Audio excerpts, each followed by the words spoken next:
యేసు ప్రభు పుట్టాడు, అందులో ఏ సందేహం లేదు. ఎస్, కరెక్టే. యేసు క్రీస్తు అనేటువంటి దేవుడు మానవుడిగా ఈ భూలోకంలో పుట్టాడు. ప్రపంచంలో ఎవరు చెప్పినా నమ్మేవాడిని కాదేమో కానీ సాక్షాత్తు పరలోకం నుంచి దేవుని వద్ద నుంచి దిగివచ్చిన దేవదూతే చెప్తున్నాడు కాబట్టి నేను నమ్ముతూ ఉన్నాను. మత్తయి సువార్తలో 1వ అధ్యాయము 21వ వచనంలో ఆమె ఒక కుమారుని కనును, తన ప్రజలను వారి పాపముల నుండి ఆయనే రక్షించిన గనుక ఆయనకు యేసు అని పేరు పెట్టుదువు అనెను అనే మాట ఇక్కడ ఉంది. పరలోకం నుంచి దిగివచ్చిన దేవదూత యోసేపుతో మాట్లాడుతున్న సందర్భంలో నీ భార్య అయినటువంటి మరియా గర్భం ధరించింది, పరిశుద్ధాత్మ వలన కలిగింది.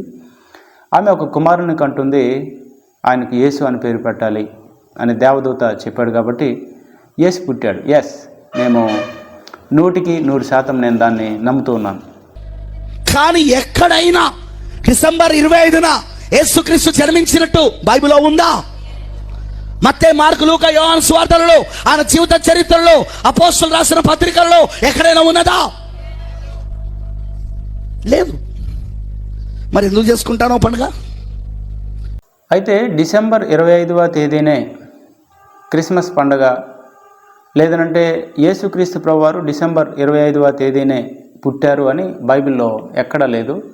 ఇది కొత్తగా చెప్పాల్సినటువంటి అవసరమూ లేదు. అయితే ప్రపంచవ్యాప్తంగా డిసెంబర్ 25వ తేదీన క్రిస్మస్ పండుగ చేయడానికి ప్రాముఖ్యమైనటువంటి కారణం ఉంది. మనం ఎన్సైక్లోపీడియాలో కానీ వికీపీడియాలో కానీ మనం చూస్తే చరిత్రకారులు లేదనంటే బైబిల్ పండితులు తెలియచేసినటువంటి మాటలు అక్కడ మనకి కనిపిస్తాయి. కాన్స్టంటైన్ నోబెల్ అనేటువంటి చక్రవర్తి యేసుక్రీస్తు ప్రభువారి యొక్క దర్శనాన్ని కలిగి ఆయన డిసెంబర్ 25వ తేదీన క్రిస్మస్ జరుపుకోవాలని అఫీషియల్గా అధికారికంగా అనౌన్స్ చేయటాన్ని బట్టి యేసుక్రీస్తు పుట్టాడు అనే సంతోషంతో క్రిస్మస్ జరుపుకుంటున్న ప్రజలంతా కూడా ఆ డేట్కి వాళ్ళు ఫిక్స్ అయ్యారు.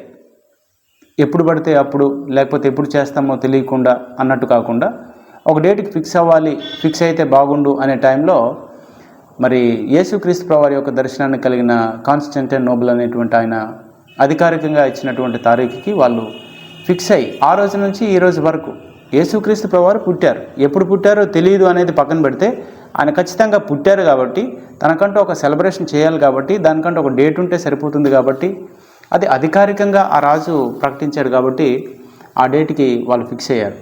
అలా చేయడంలో తప్పేమీ లేదు అనేటువంటి విషయాన్ని కూడా మనం గమనించాలి. రెండవది, యేసు ప్రభువే తన పుట్టినరోజు చేసుకోలే. యేసు ప్రభువే తన పుట్టినరోజు చేసుకోలే. యేసు ప్రభు శిష్యులు ఎన్నడూ ఆయన పుట్టినరోజు చేయలే. మరి నువ్వెవడు ఇలా డేట్ ఫిక్స్ చేయడానికి? యేసు ప్రభు పుట్టినరోజు ఫిక్స్ చేయడానికి నువ్వెవరివి? ఆయన పుట్టిన తేదీని ఫిక్స్ చేయడానికి నువ్వెవరివి? దాన్ని పండగగా చేసుకోవడానికి నువ్వెవరివి? కరెక్టే. యేసుక్రీస్తు ప్రభువారే తన పుట్టినరోజు జరుపుకోలే. యేసు ప్రభు యొక్క శిష్యులే తన పుట్టినరోజు జరుపుకోలే. అపోస్తలులు కూడా ఎక్కడ తన పుట్టినరోజు జరుపుకోలే. కరెక్టే. కానీ ఇక్కడ గమనించాల్సింది ఏంటంటే యేసుక్రీస్తు ప్రభువారు తన పుట్టినరోజు జరుపుకోవలసినటువంటి అవసరం లేదు. వన్స్ అగైన్, యేసుక్రీస్తు ప్రభువారు తన పుట్టినరోజు జరుపుకోవలసినటువంటి అవసరం లేదు. మనం ఎందుకు పుట్టినరోజు జరుపుకుంటాము అనంటే ఒక ఇయర్ కంప్లీట్ చేసుకున్నాం, సజీవంగా ఉన్నాము, ఆరోగ్యంగా ఉన్నాము, నూతన సంవత్సరంలో మనం ప్రవేశించాము, ఇలా ఇంత గొప్ప ధన్యత, ఇంత గొప్ప అవకాశము, ఇంత గొప్ప ఆధిక్యత దేవుడు నాకు ఇచ్చాడు, ఇది చాలా సంతోషకరము, ఇది చాలా ఆనందకరము, ఇది గొప్ప భాగ్యంగా నేను భావిస్తున్నాను, ఈ ఆనందాన్ని ఒక సెలబ్రేషన్గా నేను చేసుకోవాలి అనే ఉద్దేశంతో ఆయుష్కాలం పొడిగించబడిన సంతోషంలో, ఆయుష్కాలం పొడిగించబడింది అనేటువంటి ఆనందంలో మన యొక్క పుట్టుకను ఒక సెలబ్రేషన్గా మనం చేసుకుంటాం. అయితే యేసుక్రీస్తు ప్రభువారు ఆ రకమైనటువంటి సెలబ్రేషన్ చేసుకోవాల్సినటువంటి అవసరం లేదు. ఎందుకంటే ఆయన నిత్యుడైనటువంటి తండ్రి, ఆది అంతము లేనటువంటి వాడు, ఆల్ఫా ఒమేగా అయినటువంటి దేవుడు, ఆది అంతము అయి ఉన్నటువంటి దేవుడు కాబట్టి ఆయన శాశ్వతుడు కాబట్టి ఆయన సృష్టికర్త కాబట్టి జీవ మరణాలు ఆయనకి లేవు, చావు పుట్టుకలు లేవు కాబట్టి ఒక సంవత్సరం పొడిగించబడినంత మాత్రాన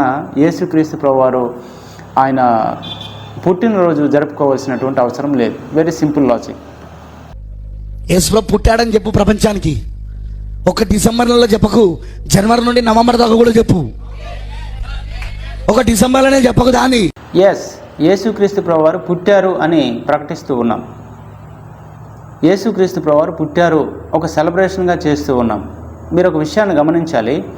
ఒక డిసెంబర్లో మాత్రమే కాదు, జనవరి నుంచి నవంబర్ వరకు ప్రకటించాలి, ప్రచారం చేయాలి అని చెప్తూ ఉన్నారు. అయితే ఇక్కడ గమనించాల్సింది, ప్రత్యేకంగా క్రిస్మస్ అనేది ప్రపంచంలో అనేకుల హృదయాల్లో ఇది ముద్రపడినటువంటి తేదీ.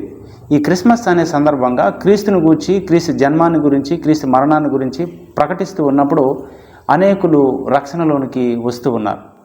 క్రిస్మస్ కార్యక్రమం ద్వారా బహిరంగ సువార్త కూడికలు ఏర్పాటు చేయడం ద్వారా అనేక మంది రక్షణ లేనటువంటి ప్రజలు కూడా దేవుని సన్నిధికి వస్తూ ఉన్నారు. నవంబర్ నుంచి, లేదంటే జనవరి నుంచి నవంబర్ వరకే కాదు, జీవితాంతం ప్రచారం చేస్తూనే ఉన్నాం. కానీ ఈ క్రిస్మస్ అనేటువంటి ఒక ఐడెంటిఫికేషన్ ఏదైతే ఉందో, ఈ మార్క్ అనేది ప్రజల హృదయాల్లో పడింది.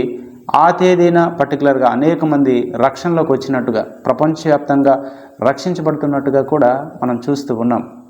యేసు పుట్టుకలో రక్షణ లేదు, యేసు మరణంలో రక్షణ ఉన్నది. యేసు మరణించుటో రక్షణ ఉన్నది. గొర్రెపిల్ల మరణించుటో రక్షణ ఉన్నది. గొర్రెపిల్ల నీ పాపాలు నా పాపాలు మోసుకొని పోవుటో రక్షణ ఉన్నది. రక్షణ సిలువలో వచ్చింది, ఆయన జన్మలో రాలేదు. అందుకే తాను ప్రభు రాత్రి భోజనం ఇచ్చినప్పుడు నా మరణాన్ని ప్రచురం చేయండి అని మరణం గురించి చెప్పమన్నాడు. కానీ హల్లెలూయా, తన పుట్టినరోజుకు వచ్చి పండుగ చేసుకోమని చెప్పలేదు ఆయన.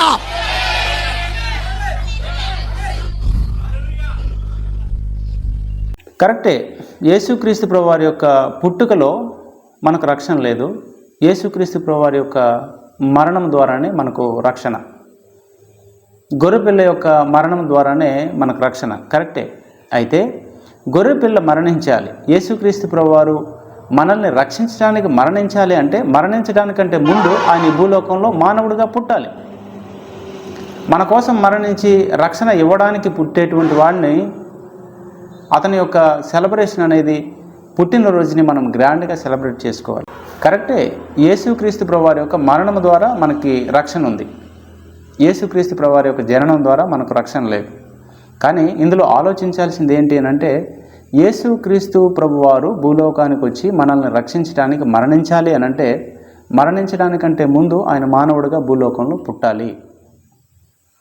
మన కోసం మరణించడానికి పుట్టేటప్పుడు ఒక ఆయన, మనకు నిత్యజీవం ఇవ్వటానికి ఒక ఆయన పుట్టినప్పుడు, మనకు పరలోక రాజ్యంలో ప్రవేశించడానికి యేసుక్రీస్తు పుట్టినప్పుడు, మరణించడం ద్వారా రక్షణ వస్తుంది అన్నప్పుడు అతని యొక్క పుట్టుకను కూడా మనం సెలబ్రేట్ చేసుకోవాల్సినటువంటి అవసరం ఉంది. మరణం ద్వారానే ఉంది, మరణిస్తే రక్షణ. కానీ మరణించాలి అని అంటే ఫస్ట్ ఆయన పుట్టాలి. ఆ పుట్టుకను మనం ఖచ్చితంగా సెలబ్రేట్ చేసుకోవాలి. ఎందుకంటే మన కోసం మరణించబోతూ ఉన్నాడు. మనకు పరలోకం ఇచ్చేటువంటి వాడు ఆయన పుట్టాడు. మనల్ని నిత్యజీవంలో ప్రవేశింపచేసేటువంటి వాడు పుట్టాడు. మరణించాలి, రక్షణ ఇవ్వాలంటే ఫస్ట్ పుట్టాలి. పుట్టకుండా ఆయన మరణించడం అనేది ఉండదు. అలాంటి వాడు పుట్టిన తర్వాత మనం ఆనందించకుండా ఉండలేం. అలాంటి దేవుడు పుట్టిన తర్వాత మనం ఆనందించకుండా ఉండలేం. ఈ క్రిస్మస్ చెట్టు ఎక్కడి నుండి వచ్చిందండి? యేసుక్రీస్తు జన్మించిన స్టోరీలో మత్తయి సువార్తలో కానీ, లూకా సువార్తలో కానీ, యోహాను సువార్తలో కానీ, మార్కు సువార్తలో కానీ ఎక్కడైనా ఈ క్రిస్మస్ చెట్టు ఉందా? ఆ శాంతక్లాస్ ఎక్కడి నుండి వచ్చాడు? ఆ తాత, క్రిస్మస్ తాత శాంతక్లాస్ ఎక్కడి నుండి వచ్చాడు? గిఫ్ట్స్ ఇవ్వడం ఎక్కడి నుండి వచ్చింది? బహుమతులు ఇవ్వడం ఎక్కడి నుండి వచ్చింది? Come on tell me. గిఫ్ట్లు ఇవ్వడం ఎక్కడి నుంచి వచ్చింది? క్రిస్మస్ తాత ఎక్కడి నుంచి వచ్చాడు? చదువుకోవాలంటే ఇంటర్నెట్లో చాలా సమాచారం ఉంది. క్రిస్మస్ తాత వల్ల మనకు వచ్చే ప్రమాదం ఏమీ లేదు. బహుమానాలు ఇచ్చిపుచ్చుకోవడం వల్ల మనకు వచ్చినటువంటి నష్టం ఏమీ కూడా లేదు. బహుమానాలు ఇచ్చిపుచ్చుకోవడం ద్వారా సమాధానకరమైనటువంటి పరిస్థితి, సంతోషకరమైనటువంటి పరిస్థితి, ఆత్మీయమైనటువంటి వాతావరణం నెలకొల్పబడుతూ ఉంది. గిఫ్ట్లు ఇచ్చిపుచ్చుకోవడం అనేది that's not a biggest doctrine, that's not a problematic issue, that's not a problematic doctrine. సంతోషపడాలి, సమాధానపడాలి, కలుసుకోవాలి, సహవాసం పెంచుకోవాలి, దేవుని ప్రేమను అనేకులకు పంచాలి అనేది మనం ఆలోచన చేయాలి. ఇది బైబిల్లో ఉన్నదా? మరి బైబిల్లో లేదని చేస్తే నువ్వు శాపగ్రస్తుడి కాదా? ప్రకటన 22:18-19 ఏమంటున్నది? ఇందులో ఉన్న ఏ వాక్యమును తీసివేసినను దీంట్లో కలిపినను వాడు శాపగ్రస్తుడు లేదా బైబిల్లో? మరి ఇప్పుడు ఈ సంఘ శాఖలని శాపగ్రస్తమైనవి కావా? ఈ సంస్థాగత సంఘాలని శాపగ్రస్తమైనవి కావా? ప్రకటన గ్రంథంలో ఉంది, దీనిలో ఒకటైనా తీసివేయకూడదు, దీనిలో ఒకటైనా కలపకూడదు అని. బైబిల్లో ఇదేదో పెద్ద సత్యం చెప్పినట్టు ఫీల్ అవ్వాల్సినటువంటి అవసరం లేదు. ఎందుకు అనంటే ప్రకటన గ్రంథంలో చెప్పబడిన మాట ఉంది, కరెక్టే. దీనిలో ఏ ఒకటి తీయకూడదు, దీనిలో ఏ ఒకటి కలపకూడదు. ఇదేదో సర్వమానవాళికి తెలియనటువంటి విషయాన్ని చెప్పాను అన్నట్టుగా ఫీల్ అవ్వాల్సినటువంటి అవసరం లేదు. ఎందుకు అనంటే బైబిల్ మనకు చేయమని చెప్పకపోయినా మనం ఈ భూలోకంలో చేస్తున్న పనులు కొన్ని కోట్ల సంఖ్యలో ఉన్నాయి. మనం చేస్తున్నటువంటి ఆ పనుల ద్వారా క్రైస్తవ్యానికి కానీ దేవుని నామానికి అవమానం కలగడం కానీ, విశ్వాసులు నిత్య జీవానికి వెళ్ళడానికి ఆటంకం అవడం కానీ ఏమీ లేదు. నేను మళ్ళీ చెప్తున్నాను, బైబిల్ చేయమని చెప్పకపోయినా మనం చేస్తున్నటువంటి పనులు కోట్ల సంఖ్యలో ఉన్నాయి. ఆ పనులు చేయడం ద్వారా దేవుని నామము అవమానపరచబడటం కానీ, సంఘము నిత్య జీవంలో ప్రవేశించలేకపోవడం కానీ, ఒక విశ్వాసకి ఆటంకం కలగడం కానీ ఏమీ కూడా లేదు కొన్ని కోట్ల సంఖ్యలో ఉన్నటువంటి ఆ పనుల ద్వారా. అలాంటి పనుల్లో ఒకటే ఈ క్రిస్మస్ అనేటువంటి పండుగ.